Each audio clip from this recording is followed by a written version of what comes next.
अध्यात्म चिकित्सा है। और स्पिरिचुअलिटी में फिर भीतर में रहना, तो प्रकृति की जो बात है, ये मिट्टी, जल, धूप आदि तत्व हैं, इनसे भी सूक्ष्म तत्व है। क्या विषय क्यों रख रहा है पेंटिंग? तो उन्होंने कहा आप कुलदीप राका जी से बात करो, वो प्रिंसिपल सेक्रेटरी टू सीएम है, उनसे बात की। तो उन्होंने कहा एक टेक्निकल रीजन है। क्या है भाई, क्या है विषय तो बताओ। इतनी बड़ी संस्थान खड़ी हो गई, एनओसी देने में क्या दिक्कत है? पैसा आपका तो लगा नहीं है, जनता के काम ही आएगा ना। यहाँ जो संस्थान खड़ी हुई है, तो उनके क्या दिक्कत थी गुरुदेव? एक टेक्निकल जो उन्होंने मुझे बताई, उनका धीरे धीरे दूर हो जाएगी लगता है। उन्होंने एक बजट में घोषणा की कि हम हर जिले में नेचुरोपैथी का अस्पताल खोलेंगे। तो उनको लगा कि इनको एनओसी दे देंगे तो ये जोर से चलने लगेगा, तो हमारे जिले वाले का क्या होगा?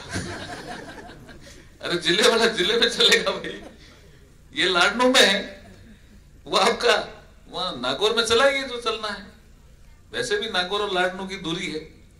तो कुलदीप राजा की राका जी के समझ में आया, उन्होंने आगे फिर प्रिंसिपल सेक्रेटरी आयुर्वेद को कहा। अभी शायद वो फाइल हरदेश कुमार जी के पास पेंडिंग है।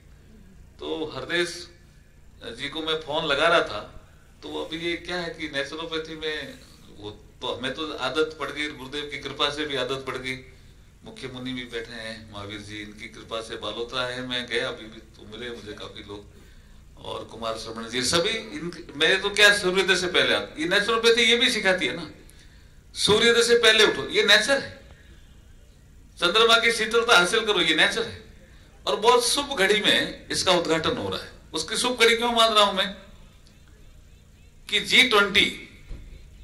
G20 वो प्लेटफॉर्म है जो 85% इस संसार की इकोनॉमी को कंट्रोल करने वाले देश है। उसमें G7 भी सम्मिलित है, डेवलपिंग कंट्री जैसे इंडिया, इंडोनेशिया, ये भी साउथ अफ्रीका, ब्राजील, ये भी मैक्सिको, ये भी सम्मिलित है। और यूरोपियन यूनियन भी एक देश के नाते सम्मिलित है, तो यूरोपियन यूनियन के देश भी आ जाते हैं। तो 85% इकोनॉमी को कंट्रोल करने वाला G20 एक ग्रुप है जिसको G20 कहते हैं। और उसकी प्रेसिडेंसी कहते थे, हम तो सूर्योदय को देखते थे ना। जब हम गुलाम हुए तो अंग्रेजी कल्चर है सनसेट को देखो। हमारे यहां लोग जाते हैं आबू रोड पे, माउंट आबू, बोल क्या कर रहे हो? सनसेट को देख। अरे उगते न देखो नहीं भाई, जिसे कहीं कर रहे हो यहाँ, उगते न देखो भाई। तो सनराइज देखना, उसकी किरणों का जो प्रभाव पड़ता है शरीर पर, शरीर स्वस्थ होता है, उससे शरीर स्वस्थ होता है। तो एक सब्जेक्ट पूरे संसार में चल पड़ा है, लिव विथ नेचर। हमें इंडोनेशिया बाली में संस्कृति मंत्रियों को एक इवेंट किया, मैंने प्रधानमंत्री जी को अभी प्रेजेंटेशन में भी कहा, एक इवेंट किया जो मैं तो बहुत अच्छा लगा। भगवान बुद्ध के नाम से ये ग्लोबल लीडर बन गए, नेचुरोपैथी भी क्यों नहीं बन सके? और आज की ये जो उद्घाटन का अवसर है, ये आचार्य महाप्रज्ञा जी के नाम से जो संस्था खड़ी हुई है, ये ग्लोबल लीडर की सूची में क्यों नहीं सम्मिलित हो? ये हमारा सबका एक उद्देश्य भी होना चाहिए, हमारा सबका प्रयास भी होना चाहिए, होगा। इसमें ये लिव विद नेचर, वीसी साहब, ये बहुत अच्छा सब्जेक्ट आ गया। एक आप कॉन्फ्रेंस करिए इसकी, और यहां करिए। अगर किसी का प्रिंसिपल है तो जैन दर्शन का है, तो इस दर्शन को आगे बढ़ा सकते हैं। कोई कॉन्फ्रेंस छोटी मोटी तो मैं ले ही लूंगा वीसी साहब, यहाँ छोटी मोटी तो मैं ले लूंगा, क्योंकि साल भर फंक्शन चलेंगे। एक नेचुरोपैथी कॉलेज का लोकार्पण समारोह जन जन में खुशियां लेकर आया है। मैं मंगल कामना करता हूं कि यह कॉलेज व सेंटर जन जन की कल्याण का सेतु बने, जहां एक और हमारी इंग्लिश पद्धति जो मेडिसिन है वो बीमारी को कहीं ऊपर से समाप्त करती है, प्राकृतिक चिकित्सा इसको जड़ से समाप्त करती है, वह पूर्ण स्वस्थ बनाती है। यह जय आचार्य महाप्रज्ञ नेचुरोपैथी कॉलेज लाडनू के लिए एक विशिष्ट संस्थान बने, पूरे भारतवर्ष में इसका नाम हो। प्रभु गुरु कृपा से अक्षय सुख की प्राप्ति होती है। गुरुवर हमें ऐसा आशीर्वाद प्रदान कराए, हम सब सरलता पूर्वक गुरु भक्ति के आराधक बने, हम संग व संगपति के प्रति सर्वात्मना समर्पित रहे। आपका वात्सल्य भरा आशीर्वाद मेरे जीवन की अनमोल निधि है, सदैव आपका वरद हस्त हम पर बना रहे। ओम। धन्यवाद। इस मेडिकल कॉलेज के सहयोगी परिवार में एक नाम और जुड़ा, श्री पदमचंद इंद्राजमल भुतोड़िया। उनके परिवार से भी श्री इंद्राजमल जी भुतोड़िया से अनुरोध अपने 2 शब्दों की अभिव्यक्ति के लिए।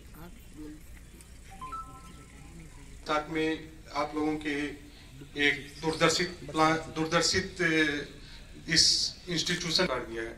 कीर्ति मुनि कुमार श्रमण जी और उनकी प्रेरणा हमें समय पे हर समय इस पे दिशा निर्देश। आगे किसी भी समाज के किसी भी काम में हमारा परिवार हमेशा आपका ऋणी रहेगा अगर आप हमें इससे जोड़े रखेंगे तो, और आपकी कृपा हमारे परिवार पर और सब पे बनी रहे, यही हमारी प्रार्थना है। स्वप्न देखा इस Acharya Mahapragya naturopathy medical college का, आपका मंगल आशीर्वाद मिला, उनकी कर्मठता और सभी का सहयोग मिला और यह स्वप्न साकार हुआ।